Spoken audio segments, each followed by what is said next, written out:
ካንሰር ማለት ምንድነው? ከቁጥጥር ውጭ የወጣ ሴል ወይም ህዋስ ማለት ነው። ለምሳሌ ካንሰር ሴል አንዱ መገለጫ አለመሞት ነው። ልክ ዘላለማዊነት ጥያቄ ያለባቸው አይነት ነው የሚመስሉትና አይሞቱም። ልጆች ካንሰር አይዛቸውም የሚል አመለካከት በሰፊው ህብረተሰብ አለ። ኖ ይሄ ውሸት ነው። ልጆች በካንሰር ይያዛሉ። አሁን ባለው ዳታ ኢትዮጵያ ውስጥ በየአመቱ ከ6 እስከ 8 ልጆች በካንሰር ይያዛሉ። ስለዚህ የህጻናት ካንሰር እንግዲህ እስከ 18 ዓመት ባለው እድሜ ገደብ ላይ ሲከሰት ፒዲያትሪክ ካንሰር ወይም ደግሞ ቻይልድሁድ ካንሰር ይባላል ማለት ነው። ምክንያቱ ይታወቃል? መነሻው አይ ቲንክ ቤስት ወርድ አንድ እናት መጣ ልጇ ካንሰር ይዟት ሐኪሙን ልጄ ለምን ካንሰር ያዘው ብላ ብጠይቅ ማንም ሊመልስለት አይቻልም። ሶ ፕሪቨንተብል አይደለም ነው። የህጻናት የመዳን እድል ከአዋቂዎች የተሻለ ነው እንደነገርከኝ ከሆነ ምናልባት እሱንም ታስረዳናለህ። ካንሰር ማለት በቃ የሞት ፍርድ ተደርጎ መታየት የለበትም እና በጣም ብዙ የዳኑ ልጆች አሉን።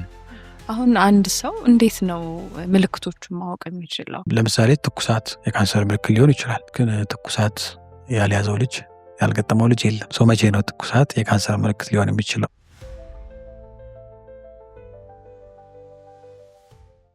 ሰላም እንዴት ናችሁ ተመልካቾቻችን? ከሌላ እንግዳ ጋር ተመልሰን መተናል። ዛሬ ከዶክተር አቤል ኃይሉ ጋር ነን ያለነው። የህፃናት የደምና ካንሰር ሐኪም ነው።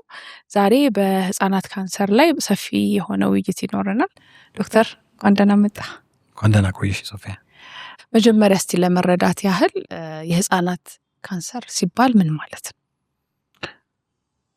የህፃናት ካንሰር የሚባለው እንግዲህ ሁለት ነገር እዚህ ጋር ማለት ህፃናት የሚባሉትና ካንሰር ምንድነው? ህፃናት ስንል እንግዲህ በሀገሪቱ ህገ መንግስት ልጅ ተብሎ እንደተቀመጠው እስከ 18 ዓመት እድሜ ያለውን የሚወክል የእድሜ ክልል ነው ህፃናት ወይም ልጅ የምንለው። ካንሰር ደግሞ ትርጉሙ ካንሰር ማለት ምንድነው? ከቁጥጥር ውጭ የወጣ ሴል ወይም ህዋስ ማለት ነው። ኖርማሊ ሰውነታችን ለምሳሌ ሲራባ በጀት ተይዞለት ነው፣ ዝም ብሎ አይራባም። ምን ማለት ነው? ለምሳሌ ቀይ ደምን ብንወስድ በሰውነታችን ውስጥ አንድ የቀይ ደም ህዋስ መኖር የሚችለው 120 ቀን ነው። ያ ቀን ሲያልቅ ይሞታል። አሟሟቱ በስነ ስርዓቱ ይፈጸማል። በጣም ስትሪክትሊ ሬጉሌትድ የሆነ ወይም ደግሞ በጣም ከፍተኛ ቁጥጥር ባለበት ስርዓት ውስጥ ነው አንድ ህዋስ ሲሞት ህይወቱ እንዲያልፍና እንግዲህ አስፈላጊው ነገር ለሰውነታችን ተመልሶ ጥቅም ላይ እንዲውል ይደረጋል። የማያስፈልገው ነገር ደግሞ በጽዳጅ መልክ ከሰውነታችን ይወገዳል። ስለዚህ እዚህ ውስጥ የምንመለከተው ሁለት ነገር ነው። አንደኛ የሚቆይበት ጊዜ አለ። ሁለተኛ ዝም ብሎ አይራባም፣ ራሱ ጊዜውን ጠብቆ ነው የሚወጣው። ከዛ ውጭ ደግሞ ይሞታሉ። ሶ ካንሰር ስንል ይህንን መሰረታዊ የሴል ዶግማ ላይ ያመፀ በሽታ ነው። ምን ማለት ነው? ይህ ማለት ለምሳሌ ካንሰር ሴል አንዱ መገለጫ አለመሞት ነው። ልክ ዘላለማዊነት ጥያቄ ያለባቸው አይነት ነው የሚመስሉትና አይሞቱም።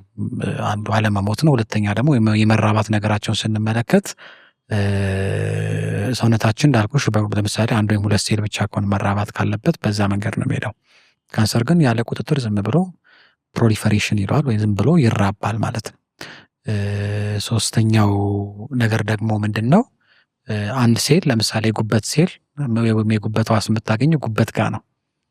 ሁሉም በያለበት ቦታ ነው። የአይን ህዋስ የአይን ጋር ነው የምታገኘው፣ ወይም ደግሞ የጡንቻችን ጡንቻ ላይ ነው የምታገኘው። የካንሰር ሴል ግን ምንድነው? መጀመሪያ ከተነሳበት ቦታ አይወሰንም፣ ሌላ ቦታ ይሄዳል። ለምሳሌ ከኩላሊት ላይ የተነሳ ካንሰር ከሆነ የኩላሊት ያ ህዋስ ከኩላሊት ለመነሳት የምናውቀው ያ ካንሰር ስታዩ በማይክሮስኮፕ የኩላሊት ህዋስ ቅርጽ ስላለው የኩላሊት ካንሰር የምንለው። ወይም የጉበት ካንሰር ስንል ደግሞ ስናየው ማይክሮስኮፕ ላይ ያ ህዋስ የጉበት ሴሎች ቅርጽ ነው ያለው። ሶ ከዛ ከተነሳበት ቦታ ለምሳሌ አጥንት ጋር ሊሆን ይችላል። የጉበት ከሆነ አጥንት ጋር ቢሄድ ወይ ሳምባ ጋር ቢሄድ ወይ አንጎል ጋር ቢሄድ ሜታስታሲስ የምንለው ማለት ነው። ደረጃው የሚወጣው ከዛ የተነሳ ነው። ለምሳሌ ጉበት እዛው ቦታ ላይ ነው። ራሱንም ሲተካ ሲያሻሽል ከተወሰነለት ቦታ ኮንታክት ኢንሂቢሽን የሚባል ኮንሰፕት አለ። ከዛ ቦታ አያልፍም። ደረጃ 1 ደረጃ 2 ብለን የምናወጣበት ካንሰር ዋና ምክንያት ለምንድን ነው? የካንሰር ሴል ከዛ ከተነሳበት ቦታ አይገደብም። አጠገብ ወዳሉት ወደ ጎረቤቶቹ አካል ይሄዳል። ከዛ አልፎ ደግሞ በደም ውስጥ አድርጎ ወደ ተለያየ ቦታ ይሄዳል። ሶ ከተነሳበት ቦታ እስከ ድረስ ሄደ የሚል ክላሲፊኬሽን ወይ ነው ደረጃ አወጣጥ አለው። ሶ ደረጃ 4 የምንለው የመጨረሻ ደረሰ የምንለው ከተነሳበት ቦታ ሩቅ ቦታ ሲሄድ ማለት ነው እና ሶ በዋነኛነት ካንሰር እንዳልኩሽ የሴል ዶግማ መራባት የሚባለው ነገር በጣም በጥንቃቄ ሜቲኩለስ በሆነ መንገድ የሚፈጸም ስርዓት ነው። እዛ ስርዓት ላይ ነው ቤዚካሊ ያመፀው። ስለዚህ ካንሰር ስንል ከቁጥጥር ውጭ የወጣ ሴል ማለት ነው። ስለዚህ የህፃናት ካንሰር እንግዲህ ይሄ ካንሰር የሚባለው በሽታ እስከ 18 ዓመት ባለው እድሜ ገደብ ላይ ሲከሰት ፒዲያትሪክ ካንሰር ወይም ደግሞ ቻይልድሁድ ካንሰር ይባላል ማለት ነው። ምክንያቱ ይታወቃል መነሻው? ዌል ምክንያቱን አናቅም ማለት እንችላለን። ኦልሞስት ከ90% በላይ የሆነው የልጆች ካንሰር ለምን እንደሚከሰት ወይም ደግሞ ለምን ምንድነው ያጋለጣቸው የሚባለውን ነገር አናቅም። አንዱ ፕሪቨንተብል ነገር አይደለም። ለምሳሌ አዋቂዎች ጋር ስንመለከት አታጭሱ በማለት ወይም ማጨስን በማቆም ከሳምባ ጋርና ከሌሎች ጋር የተያዙ ካንሰሮችን ማቆም ይቻላል ወይም መከላከል ይቻላል። ወይም አሁን መንግስት በጤና ጥበቃ አማካኝነት እነዚህ ስኩል ኤጅ ያሉትን ከ11 10 እስከ 12 ዓመት ባሉት እድሜ ገደብ ላይ ያሉትን ቫክሲን እየሰጠ ነው። ሂውማን ፓፒሎማ ቫይረስ የሚባለው የኤችፒቪ ቫክሲን እየሰጠ ነው። ያ ቫክሲን መስጠት ያለበት ያው ሴት ልጅ ሴክሹዋሊ አክቲቭ ከመሆኗ በፊት ነው የሚሰጠው ክትባቱ። ያ ክትባት ወደፊት የሚከሰተውን የሰርቫይካል ካንሰር ወይም ደግሞ የማህፀን በር ካንሰር የሚባለው ነገር ላይ በመከላከል ረገድ ትልቅ ጥቅም አለው። ምክንያቱም ቫይረሱ ነው ያንን የሚያመጣው። ሌላም ደግሞ እንደዚሁ ነው የኑሮ ዘይቤያችን ሊሆን ይችላል። አንዳንድ የምንሰራባቸው ቦታዎች ላይ ለራዲሽን ኤክስፖዠር ካለ እኛ ጋር ብዙም ገና ቢሆንም አንዳንድ ዓለማት ላይ ኒኩለር አካባቢ ላይ ለምሳሌ የሁለተኛው ዓለም ጦርነት ተከትሎ ጃፓን ሂሮሺማ ናጋሳኪ ላይ የተጣለ አቶሚክ ቦምብ ለብዙ ዘመን የቀጠለ የካንሰር ሪስክ ፈጥሯል ጃፓን ላይ። አንድ ጊዜ ዩክሬን ላይ ቼርኖባይል የሚባል የካንሰር ሴንተር የሱ ኤክስፖዠር እንደዚሁ ኤክስፕሎዥን ፍንዳታ እንደዚሁ አጋልጧል፣ ለካንሰር ያጋልጣል። አልትራቫዮሌት የፀሐይ ጨረር ከመጠን በላይ የበዛ እሱ ራሱ መጋለጥ ለስኪን ካንሰር ወይም ለቆዳ ካንሰር ሊያጋልጥ ይችላል። ወደ ህጻናት ስንመጣ ግን እንደዚህ ነው ተብሎ ሪስክ የምናስቀምጣቸው ነገር የለም። ፕሪቬንት የምናደርገው የተወሰነ 10% የዘረመል ችግር ወይም ደግሞ ከቤተሰብ ሊወረስ ይችላል። እንደዚህ አይነት ጄኔቲክ ፕሮብሌሞች ሊያመጡት ይችላሉ። ግን አይ ቲንክ ቤስት ወርድ አንድ እናት መጣ ልጇ ካንሰር ይዟት ሐኪሙን ልጄ ለምን ካንሰር ያዘው ብላ ብጠይቅ ማንም ሊመልስለት አይቻልም። ፕሪቨንተብል አይደለም ነው። ግን ደግሞ ሌላ ደግሞ በጎ ዜናው ደግሞ ቶሎ ደግሞ ከታወቀ ደግሞ በጣም መዳን የሚቻል አይነት የካንሰር አይነት በብዛት ልጆች ላይ የሚከሰተው። እንዴት ወደዚህ መጣ? ዌል አንድ ምክንያት ላሰጥሽ ይችላለሁ። ኦፍኮርስ በዋነኛነት ጥቁር አንበሳ ሬዚደንሲ ስፔሻሊቲ የህፃናት ሕክምናን እያጠናው በነበርኩበት ጊዜ ብዙ የካንሰር የተያዙ ልጆች አያለው እና በአጋጣሚ ኢንስፓየር ያደረገን ትልቅ ሐኪም አለ። ብዙ ሐኪሞችን ኢንስፓየር ያደረገ ዶክተር ኃይለ ኢየሱስ አዳም ይባላል። እሱ እዛ በሚያደርገው ሕክምና በማየት የሕክምናውን ውጤት ደግሞ በማየት እኔም እንደ ማንኛውም ሰው ስለ ካንሰር ያለኝ አመለካከት ነው ጨለምተኛ ነበረ። ግን እዛ ያየሁት ነገር ጥቁር አንበሳ ላይ ብዙ ልጆች እንደሚድኑ ሳይ ኦኬ ባጠናው ብዬ አሰብኩኝ። ትንሽ ልጆቹም ያልፉበት ነገር ትንሽ ከበድ ያለ ስለሆነ እዛ ሳምሃው በእነሱ ልፋት ውስጥ ብሳተፍ የራሴ የሆነ ነገር በጎ አሻራ ማሳደር እንደሚቻል አመንኩኝ በወቅቱ። ኦፍኮርስ ከምንም በላይ ደግሞ ሞር ሰማው ችግር ኢንስፓየር ያደርገኛልና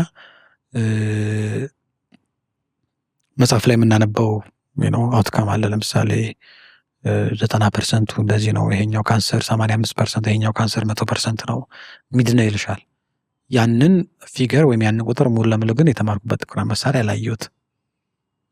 ለምንድን ነው የሚገላቸው የሚሞቱት ልጆቹ ብዬ ሳጠና ሞር ኦፍ በሽታው ብቻ ሳይሆን ሲስተሙ ስርዓቱ ራሱ ወይም ብዙ ያልተሟሉ ነገሮች መኖራቸው ያ ነገር ያየሁትን ውጤት ማምጣት እንዳልተቻለ ገባኝና ኦኬ ሶ አይ ሃቭ ሰምቲንግ ቱ ዱ የሚል አይነት እንደ ላይፍሽ የምትወስጂው የሆነ የራሱ እንትን ነገር ይኖራል፣ ስንቅ ይኖራልና ሶ አይ ሃቭ ቱ ፋይት ዲስ ሲስተም። ይህ ሲስተም ፋይት ብናደርገው ኦልሞስት ዓለም 100% ለመሙላት 15% ነው የቀረው የልጆች የካንሰር የመዳን እድል እና ያንን ቁጥር እኛ ሀገር ላይ ማምጣት የማይቻልበት ምንም ምክንያት የለም። አይ ነው ብዙ ስራ እንደሚጠበቅብን አውቃለሁ። ግን ደግሞ ኦኬ አይ ቲንክ ሰምሃው እችላለሁ ወይም ደግሞ አቅሙ አለኝ፣ ጽናቱም ጥንካሬውም አለኝ ብገባበት የሚል ነገር አለ። ከዛ በተጨማሪ በሽታው ትንሽ ከበድ ይልም ሳይንሱ ደግሞ በጣም ኢንትረስቲንግ ነው። ካንሰር ቤዚካሊ የዘረመል ችግር ነው። ዘረመል ሲለወጥ ነው ካንሰር የሚመጣው። ማናውቀው ያን ዘረመል ምን ለወጠው የሚለው ነው እንጂ ዲፕ ዳውን ኦኬ ካንሰር ማለት የዘረመል ለውጥ ነው። ወይም ደግሞ የእርባታን የሚቆጣጠረው የጂን ወይም ዘረመል የሚባለው ዲኤንኤ ሲለወጥ ከዛ በኋላ ሴሎቹን በልበል እያለ ዝም ብሎ እንዲራባ የሚያደርጋቸው የዛ ዘረመል ለውጥ ነው እና ሕክምና ውስጥ የመጨረሻው ሳይንስ የምትዩ ዲኤንኤ ወይም ዘረመል ነው። ከዛ በኋላ እንግዲህ ካመንሽ ፈጣሪ ነው ያለው፣ ካላመንሽ ምንም የለም። ሳይንሱ ፓርትሊ በጣም ኢንተረስቲንግ ነው እና ለጥናትና ምርምር ብንገባበት የበለጠ ብዙ ነገር ማምጣት ይቻላል የሚለው ነገር ስለታየኝ ኦኬ አልኩኝ። የሆነ ጊዜ ግን ትንሽ ዲፊካልት ነገር ነበረው፣ ግን አሁን እንግዲህ ጨርሰን አሁን ብዙ ልጆች ማከም ችለናል። ኤክስፒሪየንሶችን ንገረን ለሚሰማን ተመልካች። ምናልባት እዚህ ውስጥ ሆነው የሚያዳምጡን ይኖራሉ።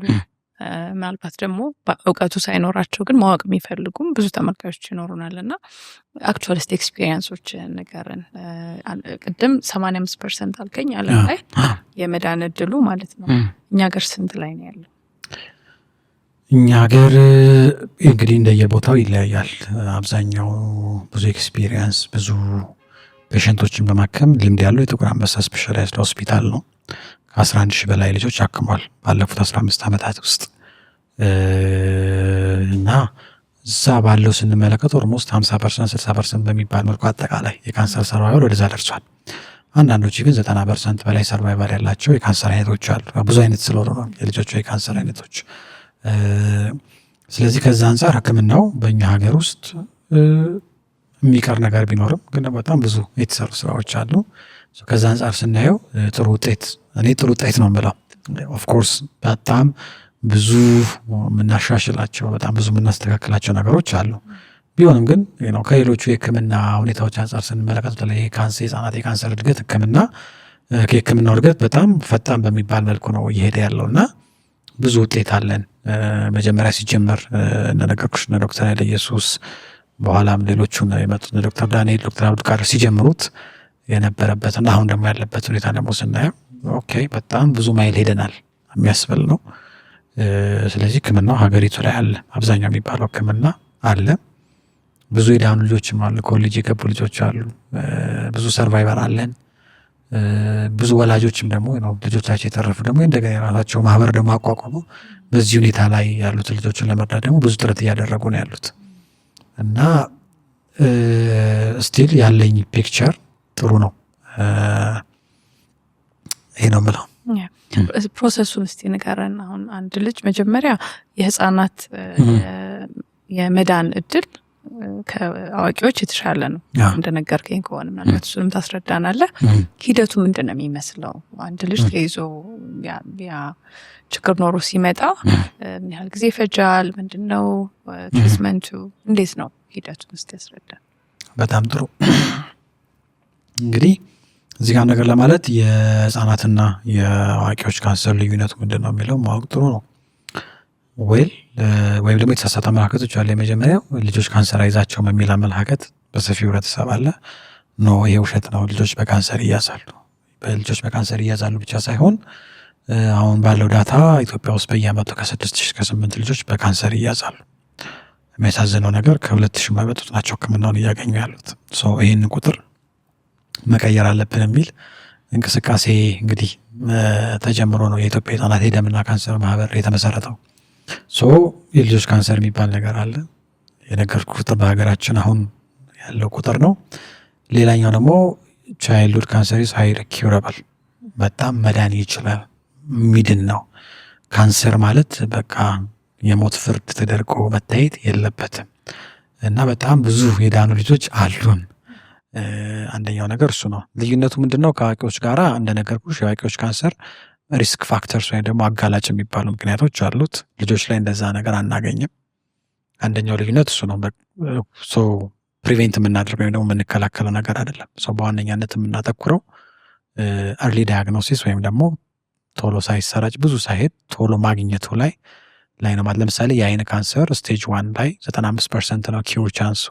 ስቴጅ 4 ላይ ቢመጣ ከ30-20% በታች ነው የሚሆነው። ስለዚህ ዋና ማተኮር ያለብን ቶሎ ዲያግኖስ ማድረጉ ላይ ነው። ኪውርን በተመለከተ ከአዋቂዎች ካንሰር በተሻለ መልኩ የመዳን ዕድል አለው። ኪሙሌቲቭ እንትኑ ስንመለከት ኦልሞስት እንዳልኩሽ አሁን 85% አካባቢ ደርሷል የልጆች ካንሰር የመዳን ዕድሉ።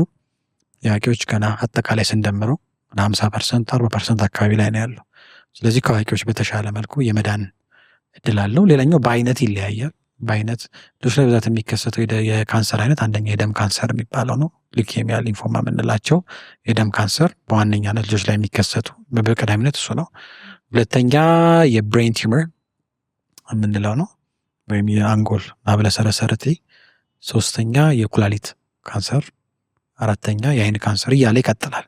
በዋነኛነት አራቱ ቶፕ የሚባሉት በብዛት ልጆች ላይ የሚታዩት ጥቁር አንበሳ ላይ ባደረግነው ጥናት እነዚህ ካንሰሮች ናቸው በብዛት የሚታዩት። ስለዚህ ምን ይመስላል ነው አንድ ልጅ ነው ልበልና ለምሳሌ የደም ካንሰር ያለው ልጅ ቢመጣ ምን ይመስላል የህክምና ፕሮሰሱ ሲባል መጀመሪያ ህክምናው ማረጋገጥ ነው። ህክምናው በዋነኛነት ብዙ ካንሰሮች ፋይናል ማረጋገጫቸው የፓቶሎጂ ምርመራ ወይም ደግሞ ናሙና ምርመራ ነው። የናሙና ማለት ለምሳሌ ሉኪሚያ ወይም የደም ካንሰር ከሆነ ከመቅኒው ላይ ነው የምንወስደው።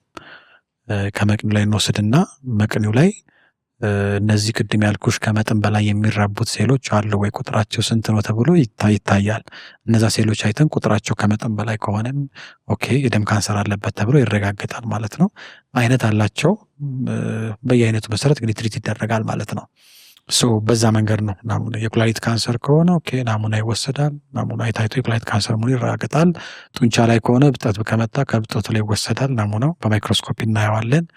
እዛ ላይ ተጨማሪ አንዳንድ ምርመራዎች ተደርጎ ከዛ በኋላ ያው ፕሩቭ ይደረጋል ማለት ነው። ዝም ብሎ ካንሰር አለበት አይባልም። አንድ ሰው በሆነ እንግዲህ እንዳልኩሽ በዋነኛነት ናሙና ብንወስድም ሲቲ ስካን፣ ኤምአርአይ ምናምን የሚባሉ እንትኖች አሉ። ከእነሱ ጋር አንድ ላይ አጫፍረን ነው እንግዲህ ፋይናል ዲያግኖሲሱን እርግጠኛ ሲኮን ነው አንድ ሰው ካንሰር አለበት የሚባለው እንጂ አንዳንዴ ዝም ብሎ ፊልሙ ላይ እንደሚታየው እንደው ካንሰር ምናምን ነገር አለብህ ምናምን ዝም ብሎ እንደዛ አይደለም ማለት ሲሪየስ ዲያግኖሲስ እና ማንም ሐኪም ሳያረጋግጥ ካንሰር ነው አይልም፣ ወይም ደግሞ ዝም ብሎ ኬሞ አይጀምርም። እሱ መታወቅ አለበት። ይሄ እንትኑ ነው አሰራሩ በዚህ መንገድ ነው። ህክምናው በሽታው ከታወቀ በኋላ ብዙውን ጊዜ የካንሰር ህክምናዎች የታወቁ ናቸው የሚሰጡት ህክምናዎች። አይ ቲንክ ለእንትን እንዲመቸን በአራት ከፍለን ብናያቸው ጥሩ ነው። በአራት ወይም በአምስት እንደ ሁኔታው። አንደኛ ኪሞቴራፒ ነው። ኪሞቴራፒ ማለት መድኃኒት ነው። መድኃኒቱ በደም ስር አብዛኞቹ በደም ስር ነው የሚሰጡት። የተወሰኑት ደግሞ በሚዋጥ ታብሌት መልክ የሚሰጡ ይኖራሉ። እነዛን በደም ስር በ30 ደቂቃ የሚሆን በአንድ ሰዓትም በምን ተንጠልጥሎ በፍሉት በግሉኮስ ሳላይን ይሰጣል መድኃኒቱ።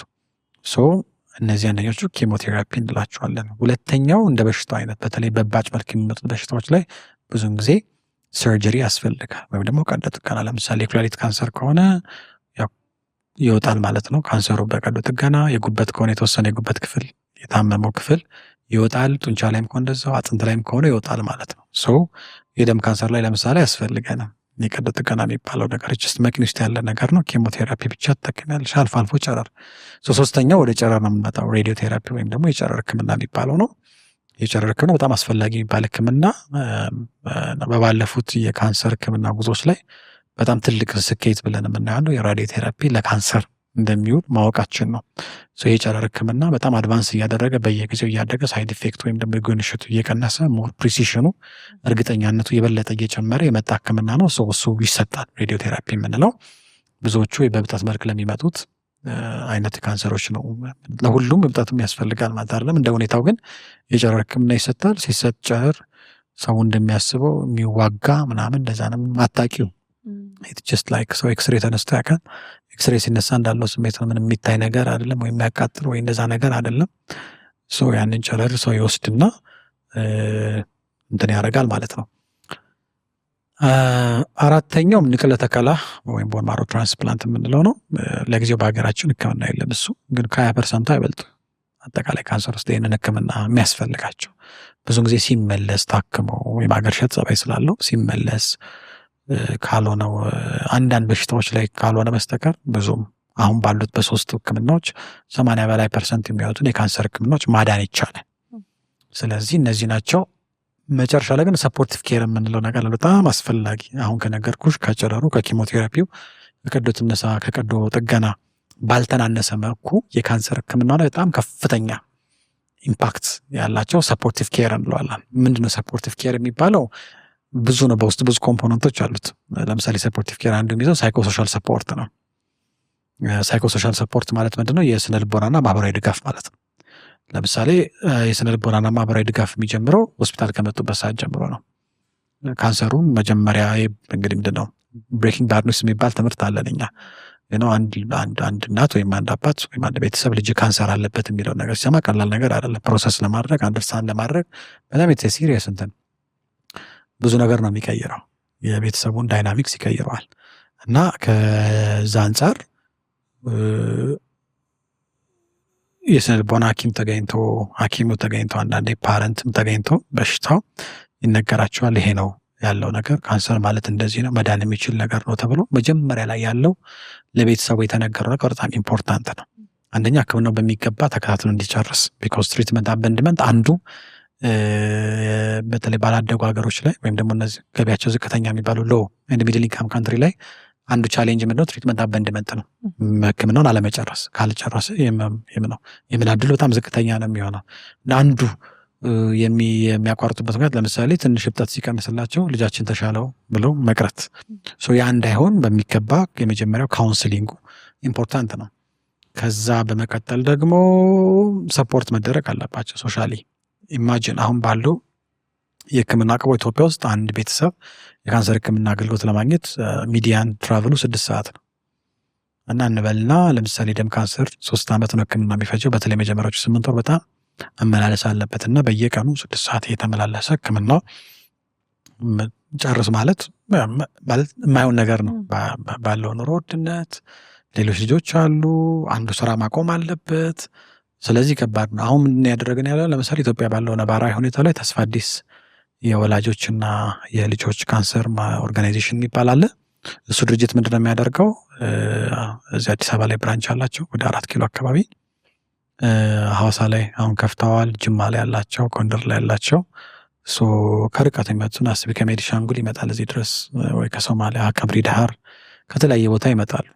እነዛ ሰዎች መጠለያ ይሰጣል ለአንድ አስታማሚና ለልጅ ምግብ፣ ካሉበት ቦታ ወደ ሆስፒታል የሚመላለሱበት፣ አንዳንዴ ኬሞ መግዛት ሲያቅታቸው ኬሞቴራፒ ሰፖርት ማድረግ፣ ክፍያ፣ እንደዚህ አይነት ነገሮች ይሄ ሶሻል ሰፖርት ይባላል። ምክንያቱም የሚቀመጡበት ቤት የሚያድሩበት ቤት ከሌለ ህክምናው ስላለ ብቻ ህክምናው ይጨርሱታል ማለት አይደለም። ሳይኮ ሶሻል ሰፖርቲቭ ኬር ስንል አንዱ የምንይዘው ነው ሳይኮ ሶሻሉን። ምክንያቱም አንድ ልጅ ሲታመም ሆል ፋሚሊ ነው የሚታመመው። ብዙ ነገሩ የሚፋቱ ሁሉ አለው አንዳንዴ በሚመጣው ስትረስ ውስጥ እና ይሄ ሰፖርቲቭ ኬር ውስጥ አንዱ የምንሰጠው ህክምናው ላይ እንደ አንድ አምድ አድርገን የምናየው እሱን ነው። ከዛ ውጭ ደም ያስፈልገናል። ለምሳሌ የደም ካንሰር ስንል ነው መቅኔ ኦልሬዲ የተመታ ነው። ብዙ ፕሮዲስ ማድረግ አልጀመረም። ሰው ከካንሰሩ ነፃ ሆኖ መቅኔ በራሱ ወደ ማምረት እስኪጀምር ድረስ የደም ድጋፍ ይፈልጋል። ደም ፕሌትሌት የሚባል ነገር ያስፈልጋል እና እሱን አብሮ ከህክምናው ጋር ይሰጣል። እሱ ካልተሰጠ በደም ማነስ ይሞታሉ። ፕላትሌት እንግዲህ ደም ለማርጋት የሚያገለግለን ህዋስ ነው ወይም ቅንጣት ነው። እሱ ከሌለ ደምቶ ሊሞት ነው ልጆቹ። በእኛ ሀገር የደም አቅርቦት ከበፊቱ የመሻሻል ነገር አለው፣ ግን በጣም አሁን ብዙ የሚቀረን ነገር አለና በዚሁ አጋጣሚ ደም ለግሱ። የምትለግሱት ደም የብዙ በካንሰር የሚሰቃዩ ልጆችን ህይወት ይታደጋል። በጣም ነው የሚታደገው በጣም እና የደም አቅርቦት በጣም አስፈላጊ ነገር ነው። ከዛ ውጭ ኢንፌክሽን ይዛቸዋል በተደጋጋሚ ኬሞ ሳይድ ኢፌክት ስላለው ያ ኢንፌክሽን ለማከም የተለያየ አይነት መድኃኒት መጠቀም ይኖርባል። አንቲባዮቲክስ የምንላቸው ብዙዎቹ አንቲባዮቲክስ ትንሽ ከፍ ያሉ አንቲባዮቲክሶች ናቸው፣ አቅም የሚፈልጉ ናቸው። ግን በብዛት ካንሰር ነው አንዱ የሚሞቱበት ልጆች ኢንፌክሽን ነው። ተሞስት ኮመን ኮዝ ኦፍ ዴዝ አክቹዋሊ ኢንፌክሽን ነው። ኢንፌክሽን ሪሌትድ ኮምፕሊኬሽን ነው። ኢንፌክሽኑን ለማዳን እነዚህ ነገሮች ያስፈልጉናል። ሌላኛው ኑትሪሽናል ሰፖርት ነው። ኬሞ አንዳንድ ያፋቸውን ሊያቆስላቸው ይችላል፣ አንጀታቸውን ሊያቆስላቸው ይችላል። ያን ተከትሎ መመገብ ትንሽ አደጋች ሊሆንባቸው ይችላል። ኑትሪሽናል ሰፖርት ወይም ደግሞ የስነ ምግብ ክትትልና ድጋፍ አለ። አሁን ባለው እየሰጠን ያለ ለምሳሌ በየካንሰር የሚሰጥ ተቋማት ላይ አሁን ኑትሪሽኒስት አለ። ጥቁር አንበሳ ብትሄጂ፣ ጳውሎስ ብትሄጂ፣ ኦር ጎንደር በየሚሰጡ ቦታ ኑትሪሽን ውስጥ ተቀጥሮ የልጆቹን ኑትሪሽን ሁኔታ ለማሻሻል በየጊዜው ድጋፍ ያደርጋሉ ማለት ነው። ከዛ ውጭ ፔን ትሪትመንት ነው። ፔን ሊኖረው ይችላል። ከፔን ጋር እየታገሉ ልጆች እንትን ማለት የለባቸውም እና ፔን ራሱ በሚገባ ቴኬር ማድረግ ሰርቫይቫላቸውን በ10% ይጨምረዋል ይላል ጥናቱ። ስለዚህ የተለያዩ አይነት የፔን ድጋፎች ይኖራሉ። እነዚህ ድጋፎች አንድ ላይ እንደውም ባደጉት እንትኖች ላይ ፔን አንድ ፔሸንት ኮንትሮል አናልጄሲያ የሚባል ነገር አለ። ፔሸንቱ ራሱ ሰልፍ ሜዲኬት ያደርጋል።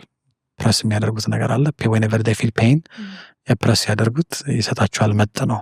እኔ በተማርኩበት ለምሳሌ በእስራኤል ያንን በደንብ ፕራክቲስ ያደርጉ አይቻለሁ። እኛም ሀገር እንትን ማለት አይቀርም። ግን የፔን ድጋፍ በተለይ ሞርፊን ለምሳሌ የሚባል በጣም አስፈላጊ መድኃኒት አለ። እኛ ሀገር ለመድኃኒቱን ፕሮዲስ ለማድረግ ጥረቶች አሉ፣ ገና ብዙ ይቀረናል።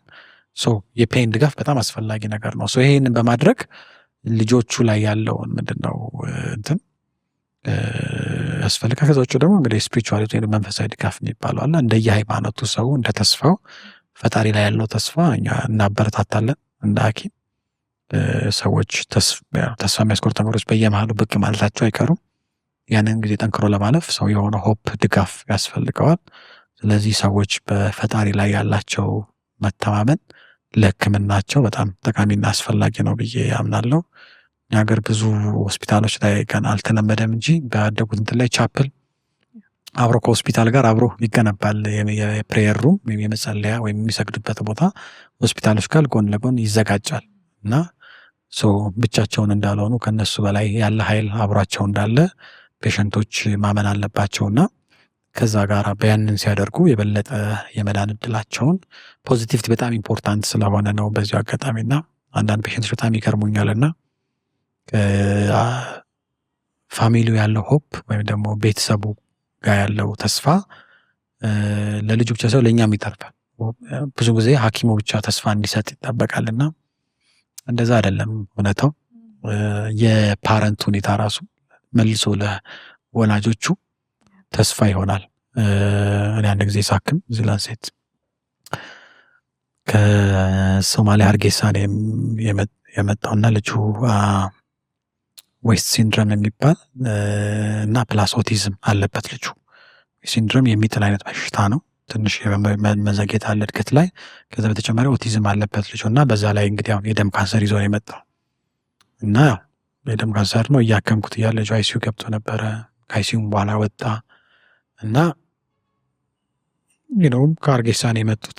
ሀገሩን ባህሉን ቋንቋውን ያለማወቅ ነገር አለና እንደ አጋጣሚ ደግሞ አት ሴም ታይም ሚስቱ ሳይኮቲክ ብሬክ ገጠማት።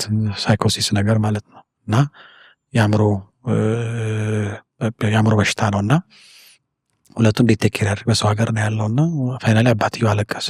ነው ባህላቸው ምናቸውን ታውቂያለሽ። ከዛ አካባቢ የመጡት ብዙም ጊዜ ከፈጣሪ ያውቃል ብሎ ብዙ የመጨናነቁ ነገር ያን ያህል ነገር አይደለም እና ይሄ እሱ ላይ አባት ያዩት ሪያክሽን ግን የበለጠ ነው ሆፕ ሰጠኝ መሆን መርዳት እንዳለብኝና ችግር የለም በቃ ሳይሄድ ጌሳ ማቀው ፔዲያትሪሻን አለ በስልክ እየተደዋወልን የላቸውም የካንሰር ሐኪም እና በስልክ እንትን ብሏለን ችግር የለውም ብለን ታከም። አሁን ኦልሞስት 2 ዓመት ሆኖታል ልጁና በአጋጣሚ እንደውም ሰውየው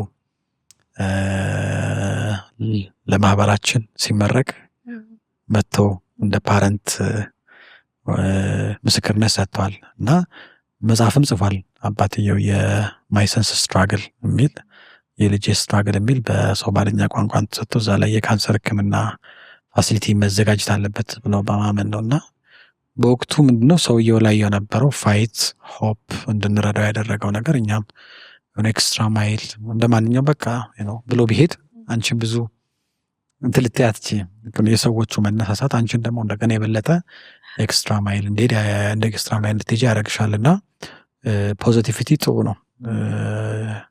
ኢንፌክሽንስ ነው የመተላለፍ ነገር አለው በዙሪያው ወዳሉት ወደ ነርሱ ወደ እንትኑ። ይሄ ማለት ተስፋ የሚያስቆርጥ ነገር የለም ማለት አይደለም። ቻሌንጅ የሚያደርግ ነገር የለም እያልኩኝ አይደለም። አለው ቻሌንጅ ምንም ጥያቄ የለውም።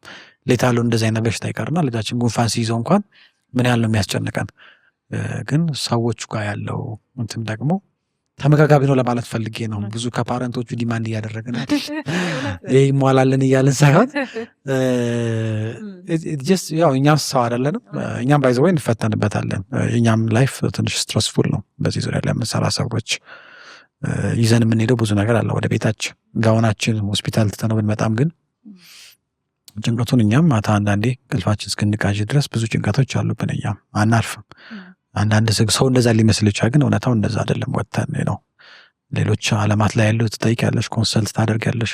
ከይዙ ለየት ሲልብሽ ከምታውቂው ወጣ ሲል እሱ ብቻ አይደለም መክፈል ሲያቅታቸው ኦኬ እንዴት ብዙ ነገር አለውና ጀስት ኢትስ ዋን ኮሚዩኒቲ አፍተር ኦል አንድ ሆነን ነው ኮምባት የምናደርገውና የልጅ ካንሰር መዳን የሚችለው አንድ የህፃናት የካንሰር ሐኪሙ እሱ ብቻ ስለጣረ ስለለፋ አይደለም። በጣም ማዕከል የሆኑት ነርሶቻችን በጣም ያስፈልጉናል። የቀዶ ጥገና ባለሙያ ያስፈልጋል። የስነ ልቦና ባለሙያው፣ ሶሻል ሰፖርት የሚያደርገው ማህበረሰቡ፣ እንደናንተ አይነት ሚዲያ ላይ የምትሰሩ የሚዲያ አንቂዎች አንድ ላይ በመሆን ሌላው ዓለም ላይ ተደረሰ የተባለውን ውጤት እኛ ላይ ማምጣት ይቻላል። ግን የ1 እና የ2 ሰዎች ኤፈርት መሆን የለበት ባለጃ በከንቱ መንገድ ላይ ከመቅረት ውጭ 2 ሰውና 3 ሰው ችግሩን ይህንን የሚያክል ትልቅ ዳገት የሚወጣ አይደለም። ግን በጋራ ግን ሁሉም የራሱን ጠጠር ካስቀመጠ ዴፊኔትሊ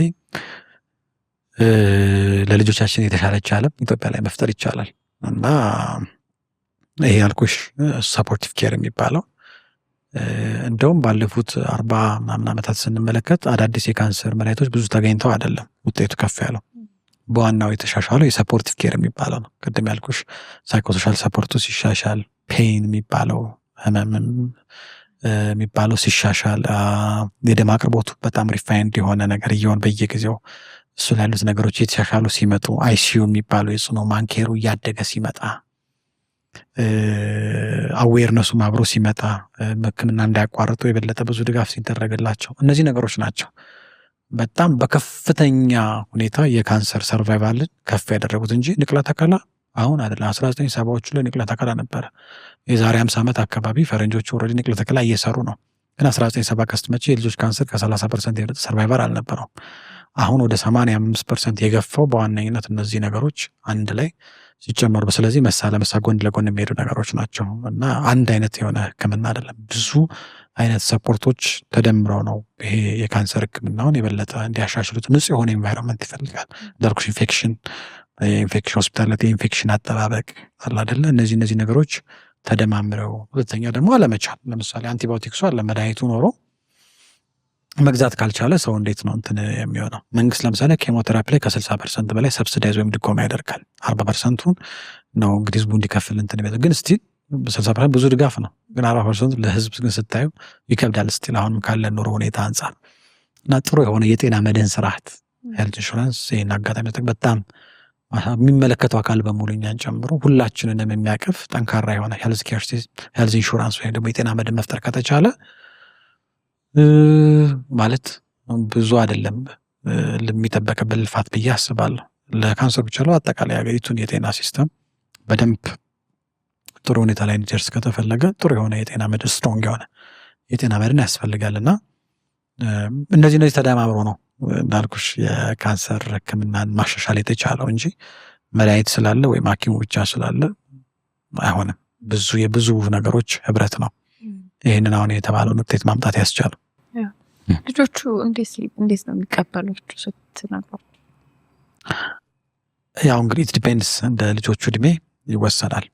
የመጀመሪያዎቹ 5 ዓመታት በተለይ ያን ያህል ብዙ ልጆቹ ላይ ህመሙ የሚፈጥርባቸው ጫና ካልሆነ በስተቀር ነው ካንሰር ምንድን ነው ምናምን ብዙም የሚያውቁት ነገር የለም።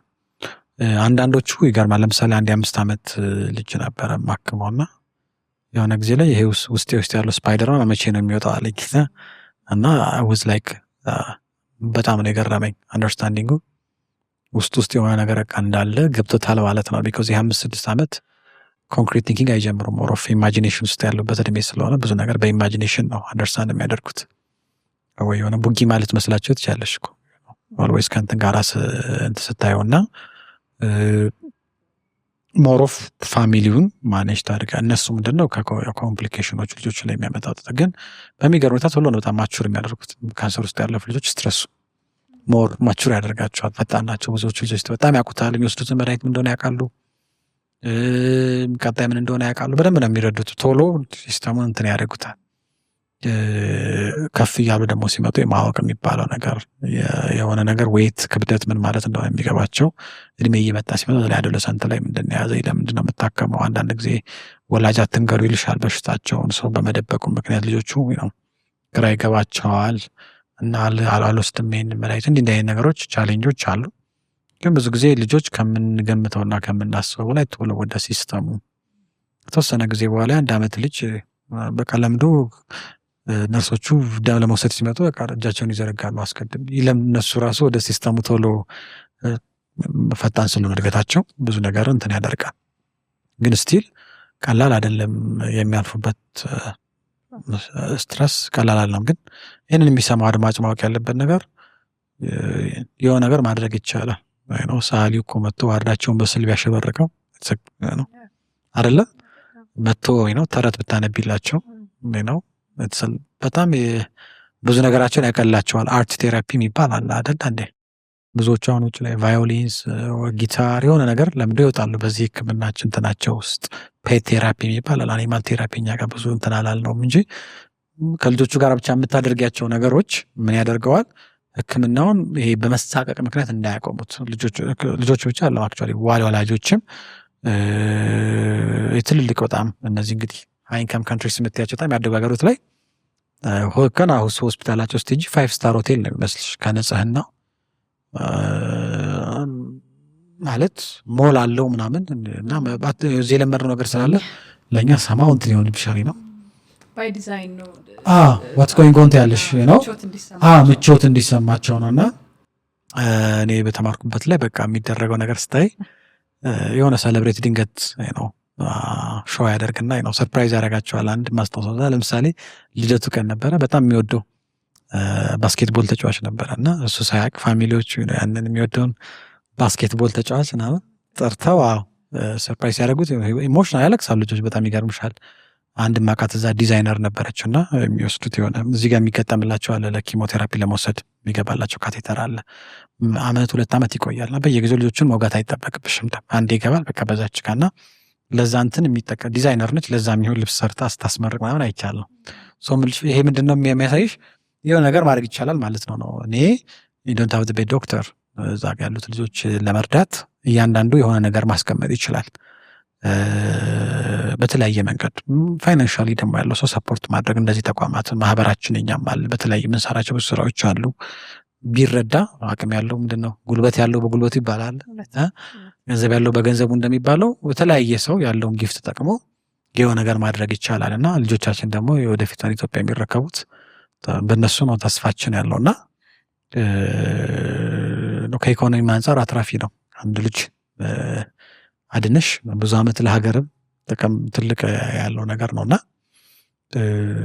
ሁሉም የራሱ የሆነ ነገር ደስ የሚለው ነገር ዶንት ሃቭ ቱ ቢ ሐኪም መሆን አይጠበቅም ወይም የጤና ባለሙያ ምናምን መሆን አይጠበቅም። እያንዳንዱ ሰው የሆነ የሚያደርገው ነገር አለ በእነዚህ ልጆች ላይ እና ደስ ደግሞ የሚለው ብዙዎቹ በጣም ይድናሉና ለእኛ በጣም ያስደስታል ስናያቸው። ሪሊ በጣም ትልቁ ክፍያችንም እሱ ነው። ታያለሽ ፋይናሊ ስታያቸው እንደዛ ሆነ አሁን ኮሌጅ ገብተው ስናያቸው ዛሬ 7-8 ዓመት ታክመው ያንን ፊውቸር ማግኘታቸው የበለጠ እንትን ያደርግሻል። ሞር መስራት ብዙ ደግሞ ብንሰራ እንዲድኑ ብቻ ያለማውን እኛ የምንፈልገው ኦፍኮርስ ፋይናሊ እንዲድኑ ነው የምትፈልጊው። ግን ያለፉበት ፕሮሰስም ደግሞ በጣም ስሙዝ እንዲሆን ትፈልጋለሽ። ሞር ፔን ፍሪ እንዲሆን፣ ሞር የተቀናጀ እንዲሆን፣ በጣም መውጣት መውረድ መንደድ መብረድ ያለበት እንዳይሆን ሂደቱ ስሙዝ የሆነ ፕሮሰስ እንዲመጣላቸው እንፈልጋለን እና ቢኮዝ ያም ነገር ኢምፖርታንት ነው ብለን እናስባለን። እና በዛ ረገድ ላይ ሁሉም ሰው የራሱን ነገር ማድረግ ስለሚችል በጎ ልብ ትልቅ ልብ ያለው ሰው ጥሩ አጋጣሚ ነው ብዬ አስባለሁ ለመርዳት። ለተመልካቾች ምናልባት ከእውቀት ስለማናቅም ሊሆን ይችላል ማድረግ የምንችል ማድረግ የምንችል ሰፋ ይመስለን ይሆናል። ግን ካወቅን ደግሞ ብዙ ነገር እናደርጋለን ብዬ አስባለሁ። አሁን አንድ ሰው እንዴት ነው ምልክቶቹን ማወቅ የሚችለው? እንዴት መጀመሪያ ቅድም ዳያግኖስ ያደርገው? ጥሩ ምልክቱን እንግዲህ ምንድን ነው ፓኒክ ደግሞ እንዳንፈጥር። ለምሳሌ ትኩሳት የካንሰር ምልክት ሊሆን ይችላል። ግን ትኩሳት ያልያዘው ልጅ ያልገጠመው ልጅ የለም። ሰው መቼ ነው ትኩሳት የካንሰር ምልክት ሊሆን የሚችለው የሚለው እንጂ ሰው ልጆች 10 ጊዜ ጉንፋን ይዛቸዋል የተለያየ ነገር ሲመጣቸው ትኩሳት ኖር ይችላል። ያ ግን ካንሰር ነው ማለት አይደለም። ትኩሳት ለምሳሌ ረጅም ጊዜ የሚቆይ ከሆነ ሳምንት 2 ሳምንት 3 ሳምንት የሚቆይ ትኩሳት ከሆነ በየጊዜው የሚመጣ ትኩሳት ከሆነ ትኩሳት ብቻውን አለም ከዛ ጋር አብረው የሚመጡ ነገሮች ካለ ለምሳሌ ትኩሳት እና ነስር ለምሳሌ መድማት ቆዳ ላይ ቀይ ሽፍታዎች መድማት ከቆዳ ስር መድማት የሚያሳዩ ትኩሳት ከሆድ እብጠት ጋር ማስነከስ ነገር ካላቸው እግራቸውን እጃቸውን ስትነኪያቸው ህመም የሚሰማቸው ከሆነ ቦምፔን የምንለው ነገር ካለ መንጣት ፔልነስ የምንለው የደማን ለምሳሌ አሁን ትኩሳት መንጣት የእግር እንደዚህ ማስነከስ ቦምፔን እንደዚህ 3-4 ምልክቶች አንድ ላይ ተደራርበው ቢመጡ የደም ካንሰር የመሆን እድል የደም ካንሰር ሊሆን ይችላል። ኖት ኔሰሰርሊ የደም ካንሰር፣ ሌሎችም እንደዚህ የሚያደርጉ በሽታዎች አሉ። ግን አንዱ ግን የደም ካንሰር ምልክት ሊሆን ይችላል። መንጣት ማለት መገርጣት ነው የሚባለው። ፊት ሲገረጣ ፔል የሆነ የደም ማነስ ምልክት ማለት ነው። ይነጣሉ እና ፔል እንለዋለን በእኛ። መገርጣት መንጣት አይ ቲንክ አማርኛ ካሉ እሱ ይመስለኛል። መገርጣት ሞራ ትኩሳት ብቻውን ካንሰር ሊሆን አይችልም። ግን እንዳልኩሽ ከነዚህ ምልክቶች ጋር አሁን ከነገርኩሽ ጋር ነስር ካለ፣ በቀላሉ መድማት ካለ፣ ቦምፔን ካለ፣ እነዚህ ነገሮች አንድ ላይ ሲመጡ ኦኬ ሜቢ የደም ካንሰር ሊሆን ይችላል። ከዛ ውጭ ደግሞ ለምሳሌ እብጠት፣ ሆዳቸው ላይ ለምሳሌ እብጠት ካገኘሽ ብዙ ጊዜ ወላጅ ልጅ ልብስ ሲያጥባቸው አገኘም ብሎ ነው የሚመጡት።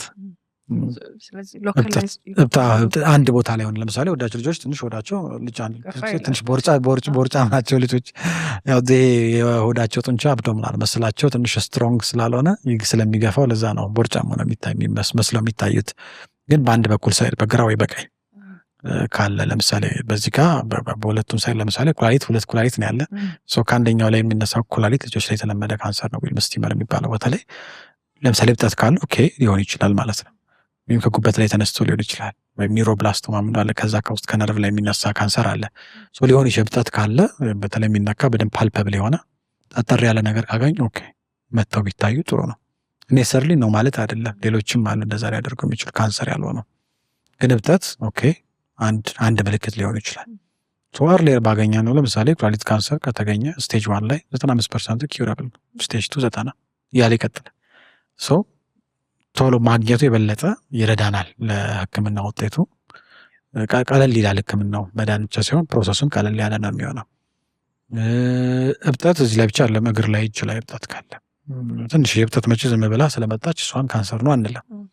ግን እግር ላይ እጅ ላይ ከፍ ያለ እብጠት ያለው ህመም ያለው በተለይ ደግሞ ማታ ማታ የሚቀሰቅስ አይነት ህመም ካላቸው ከአጥንት ላይ የተነሳ ካንሰር ሊሆን ይችላል፣ ወይ ጡንቻ ካንሰር ሊሆን ይችላል። ኦፍኮርስ የልጆች ካንሰር እድሜያቸውን ተከትሎ ነው የሚመጣው። ለምሳሌ እዚህ የኩላሊት ካንሰር፣ የጉበት ካንሰር ወይም የኒውሮብላስቶማ የሚባለው ብዛት ከ5 ዓመት በታች ላይ በብዛት የምናገኛቸው ናቸው። ለምሳሌ አደግ ሲሉ ወይ አዶለሰንት እድሜ የሚባለው አፍላ እድሜ ላይ ደግሞ የአጥንት እድገታቸው ተከትሎ ብዙ ጊዜ የአጥንት ካንሰር፣ የኦስቲዮሳርኮማ፣ ዩዊንግ ሳርኮማ የሚባል ነገር አለ። የአጥንት ካንሰሮች እብጠት ካለው ፔን ካለው ኦኬ ሊሆን ይችላል ተብሎ በዚህ መልኩ እንትን ያስጠረጥራል ማለት ነው። ወይም ደግሞ እዚህ አንገት ላይ ከአንገት በታች ብብት ስር እንደዚህ እብጠት ካሉ ሊምፍ ኖድ ንፍፊት ነው የሚባለው።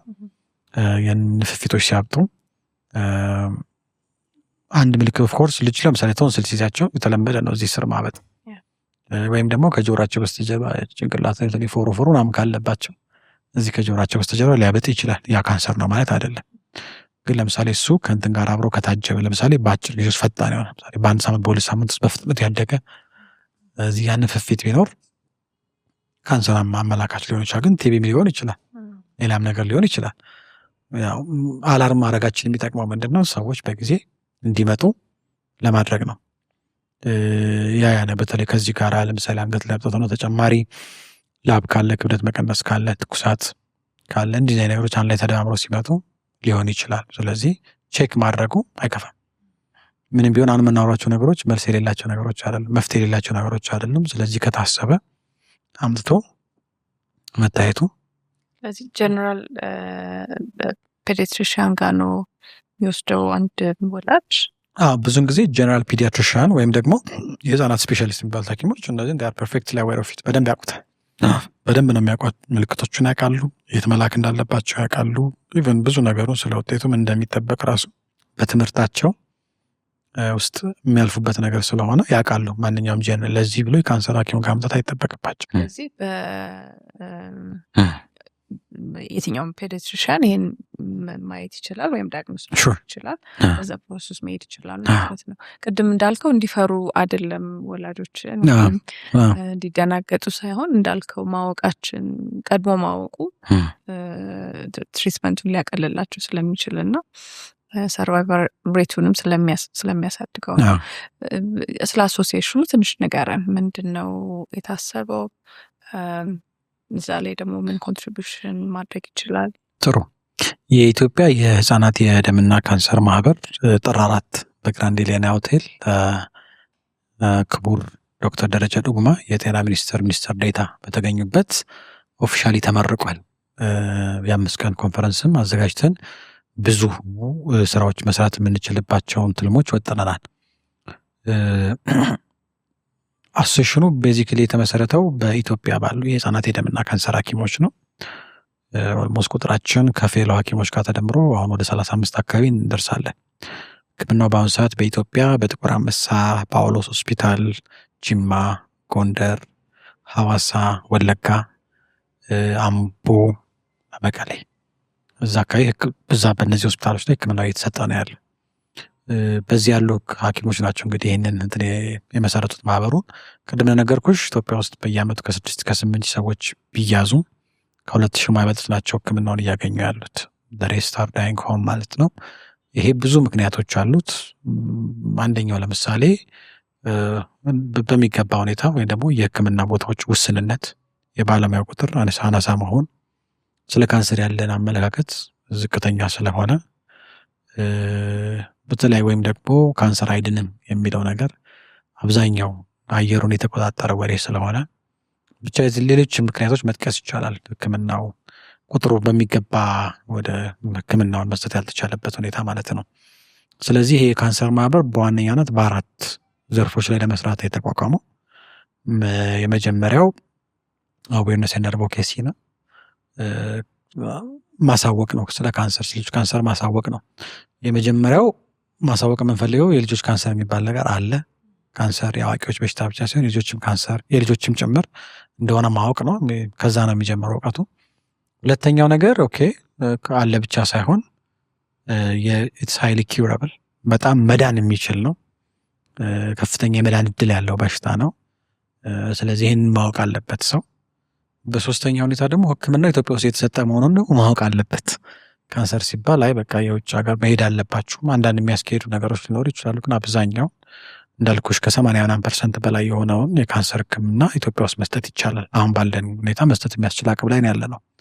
ስለዚህ ኦኬ ይህም ነገር ደግሞ መታወቅ አለባቸው። ቅድም ገልጬልሻለሁ እነዚህ ቦታዎች ላይ እየተሰጡ ነው የሚለውን ይሄ አዌርነስ ወይም ደግሞ የግንዛቤ ማስጨበጫ ስራ ሶሳይቲ ወይም ደግሞ የኢትዮጵያ የህፃናት የደምና ካንሰር ማህበር በደንብ ጊዜ፣ ቦታ፣ ገንዘብ፣ ሀብት መድቦ መስራት ይፈልጋል። ስለዚህ አንድ መስራት አለ። ብቻችን የምንሰራው ስራ አለ እንዳልኩሽ አብረን ነው የምንሰራው። በዚህ አጋጣሚ ግን የኦሮሚያ ቱሪዝም ኮሚሽን ኮሚሽነር ወይዘሮ ሌሊሴ ዱጋ እሳቸውን የማህበራችን ኦኖራሪ አምባሳደር ወይም የክብር አምባሳደር አድርገን በአድቮኬሲና በአዌርነስ ጉዳይ ላይ እንዲሰሩ እሽታቸውን ይሁንታቸውን ገልጸውልን በይፋ የዕለት ዕለት እንግዲህ የክብር አምባሳደራችን መሆኑን በይፋ ለእንግዲህ አሳውቀናል። እሳቸውም እንግዲህ እንደሚታወቀው ከካንሰር ህመም ጋር እየታገሉ አሁን ህክምናቸው በመጨረስ ላይ ይገኛሉ። ስለዚህ ያለፉበት ስለሆኑ በሶሻል ሚዲያ ረገድም ያላቸው ተቀባይነትና ተወዳጅ ከፍተኛ ስለሆነ ተጽዕኖ መፍጠር የሚችሉ በጣም እጅግ ትልቅ ልብ ያላቸው ስለሆኑ አምባሳደራችን አድርገናቸዋል። ከአምባሳደራችን ጋር በመሆን በጣም ብዙ ስራ መስራት እንዳለብን ይሰማናል። አምሹር ትልቅ ስራም ደግሞ ሰርተን አሁን ያለውን አሁን ማለት ሌሎች ዓለማት ላይ ደረሱ የተባለውን ነገር ኢትዮጵያ ውስጥ ማምጣት ይቻላል ብለን እናምናለን። የጊዜ ጉዳይ ነው። በጽናት ያለምንም ማመንታት በቁርጥ ፈቃድ የጀመርነው ነገር ስለሆነ ወደኋላ የምንልበት ምንም ምክንያት የለም። ስለዚህ አድቮኬሲና አዌርነስ አንዱ ትልቁ ስራችን ነው። ሁለተኛ የምንሰራው ስራ ደግሞ የሳይኮሶሻል ሰፖርት ነው። ቅድም እንዳልኩሽ የስነ ልቦናና ማህበራዊ ድጋፍ ያስፈልጋል። ያንን በዋነኛነት የምንሰራው ከተስፋ አዲስ የፓረንት ኤንድ ቻይልድሁድ ካንሰር ኦርጋናይዜሽን የሚባለው ድርጅት ጋር ነው። ዋና ኦፊሳቸው 4 ኪሎ ነው የሚገኘው። በዋነኛነት እነዚህ ከ3000 በላይ ልጆች ሰፖርት አድርገዋል እስካሁን ባለው ድርጅት በተለያየ አይነት ድጋፍ የማህበራዊ የስነ ልቦና ድጋፍ እና ያንን ከነሱ ጋር በመሆን ፋይናንሻሊ ልንረዳቸው እንፈልጋለን። የባለሙያ እገዛ እንዲኖራቸው ማድረግ እንፈልጋለን። በአጋጣሚ ተጠቅመን እኛም ስለነሱ አድቮኬት ሰርተን ሰው በብዛት አውቆ የበለጠ እንዲረዳቸውና ልጆች በይዘው ማየት ይችላሉ። በማንኛውም ኦኬዥናል ላይ ብትሄጂ 50-60 ልጆች ታገኛለሽ። እዛ ያረፉ ከተለያየ የኢትዮጵያ ክፍል መጥተው እዛ ህክምናውን ለማግኘት ጥቁር አንበሳና ጳውሎስ የሚሰጠውን ህክምና ለማግኘት እዛ እረፍት የሚይዙበት የሚያርፉበት ቦታ ነው ያለው እና እዛ ላይ በጣም መርዳት። ስለዚህ ተጽዕኖ ፈጠረ። በተለይ ሚዲያ ባለሙያዎች ያላችሁ እንደናንተ አይነት በጎ ልብ ያላችሁ ገንዘብ ያስፈልጋል፣ ምንም ጥያቄ የለም። ሄልዝ ሪፍሌክሽን ኦፍ ኢኮኖሚ እና የገንዘብ ድጋፍ ማድረግ አለባቸው። ብዙ ነገር ለመስራት ገንዘብ ያስፈልጋል፣ ፈንድ ያስፈልጋል እና ያንን ጥቂት ነገር ቢያደርጉ እኛ አብዝተን መስጠት የምንችልበት ሁኔታ ላይ ነው ያለ ነው። በሶስተኛነት የምንሰራው ሰርቪስ ኤክስፓንሽን ላይ ነው። ከጤና ሚኒስቴር በተሰጠን ፈቃድ መሰረት የብዙ የካንሰር ህክምና የህፃናት የካንሰር ህክምና ነርሶችን ጨምሮ ማፍራት ሌላኛው ትልቁ እቅዳችን ነው፣ ማፍራት። ስለዚህ በናሽናል ሌቭል የሚሰጠውን የፌሎሺፕ ፕሮግራም ኖርማል ህክምናው የህፃናት ስፔሻሊቲ ከጨረሽ በኋላ በሰብ ስፔሻሊቲ ሌቭል ነው ህክምና የሚሰጠው ትምህርቱ የሚሰጠው። ያንንም እኛንን እየተቆጣጠርን ያለ ነው ማህበሩ። ብዙ ሐኪሞች እንዲፈሩ ማድረግ አሁን ከጠቀስኳቸው ቦታዎች በተጨማሪ ብዙ ቦታዎች ላይ የካንሰር ህክምና የሚሰጥባቸውን ቦታዎች በአይነትም በመጠንም በጥራትም ከፍ ተብሎ እንዲሰጥ መስራት አለብን። ባለሙያው እንዲፈራ ብዙ አይነት ነገሮች ያስፈልጋሉ። ብዙ አይነት ፕሮጀክቶች ነድፈን እንግዲህ የተለያዩ ፈንዶችን ባገኘነው ፈንድ ልክ እንግዲህ ብዙ ስራ እንሰራለን ብዬ ተስፋ አደርጋለሁ። በአራተኛነት የምንሰራው ስራ ደግሞ ሪሰርች ኔትወርክ ኮላቦሬሽን ነው። ብቻውን የሚያድግ ፊልድ አይደለም። ዓለም አቀፍ እንድርስ መግባት አለብሽ። ዓለም አቀፍ ስቴጅ ላይ መድረክ ላይ በደንብ መታየት አለብሽ እና እንደውም የአፍሪካን የልጆች የካንሰር ማህበር በ2028 ለማዘጋጀት ጥያቄ ያቀርበናል። ያው ብዙ አፍሪካ ሀገራቶች አሉ የሚወዳደሩ። እንግዲህ ከተሳካለን 2028ን ላይክሊ የምናሸንፍ ይመስለኛል። ሆስት እናደርጋለን። ዓላማው ምንድነው? ኢትዮጵያ በአፍሪካ በካንሰር ህክምና ላይ መሪ ሆና እንድትወጣ በማድረግ ብዙ ተጠቃሚ እንድትሆን የተለያዩ ዓለም አቀፍ ትብብሮች ተጠቃሚ በመሆን ያሁን ያለውን ነገር ከመንግስት እርዳታ በተጨማሪ ደግሞ የዓለም አቀፍ ደግሞ እገዛ ያስፈልገናል። እሱ ብቻ ሳይሆን ደግሞ ሪሰርች ኤቪደንስ ወይም ኤቪደንስ ቤዝድ ሜዲሲን የሚባለው በሪሰርች የታገዘ አዳዲስ መድኃኒቶች ሲመጡ እነሱን ደግሞ የበለጠ ቶሎ ሀገሪቱ ተጠቃሚ የምትሆንበትን ምክንያት የምናመቻችበት የኔትወርኪንግ የኮላቦሬሽን ስራ መስራት ነው። ስለዚህ በእነዚህ አራቱ ዘርፎች ላይ ነው ማህበሩ በዋናነት ተሰማርቶ ወደፊት ትልቅ ለውጥ ማምጣት የሚፈልግ። ስለዚህ በዚህ አጋጣሚ ማህበራችን መደገፍ የሚፈልግ ሰው ካለ በራችን ክፍት እንደሆነ መግለጽ እወዳለሁ። በጣም እናመሰግናለን ዶክተር ስለመጣ። አንደኛ አይናችንን ስለገለጥክልን፣ ያው እኔንም ጨምሮ ብዙ እውቀት እንዳልከው ነው የአዌርነስ ስራ በደንብ መሰራት አለበትና ብዙ ማወቅ ይጠበቅብናል ብዬ አስባለሁ። ሌላው ደስ የሚለው ነገር አሁን ያልከኝ ተስፋ ለህፃናት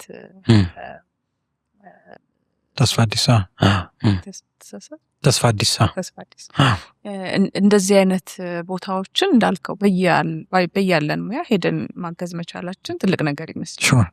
እኔም አላውቀውም ነበር። ስለዚህ ስለሱም እንግዲህ ለተመልካዮቻችን በያላቸው ሙያ እንዲያግዙ ጥሪ እናደርጋለን። ግን እንዳልከው ማህበራችሁን ለማገዝ ደግሞ ያው ስልካችሁን አድራሻችሁን እናስቀምጣለን ከቪዲዮ ስር። ስለዚህ የተለያዩ ሰዎች ኮንታክት እንዲያደርጓችሁ ማለት ነው። እናመሰግናለን በጣም። እኔም በጣም አመሰግናለሁ ስለ ልጆች ካንሰር እንድናወራ ይህንን ውድ ጊዜ ስላመቻችልሽ መድረኩ ስለሰጠሽኝ ሶፊያ በጣም አመሰግናለሁ። ታንክ ዩ ቬሪ ማች። ሰላም እንዴት ናችሁ? የግሬትነስ ሾው ከተለያዩ እንግዶቹ ጋር አብሯችሁ ላለፉት 11 ዓመት ቆይቷል። የተለያዩ ሀሳቦችን፣ እውቀቶችን፣ ልምዶችን፣ ትምህርቶችን የምንማርበት ዝግጅት ነው። ይሄ ዝግጅት ለብዙ ሰዎች ህይወት መለወጥ ምክንያት ሆኗል፣ በሀገርም ውስጥ ከሀገርም ውጪ። አሁንም ደግሞ የተለያዩ አዳዲስ ይጠቅማሉ ብለን የምናስባቸውን ዝግጅቶች ወደ እናንተ እናቀርባለን። በዚህ አብራችሁን ለመሆን ሰብስክራይብ እያደረጋችሁ ሀሳባችሁን እየሰጣችሁ ቤተሰቡ ነው።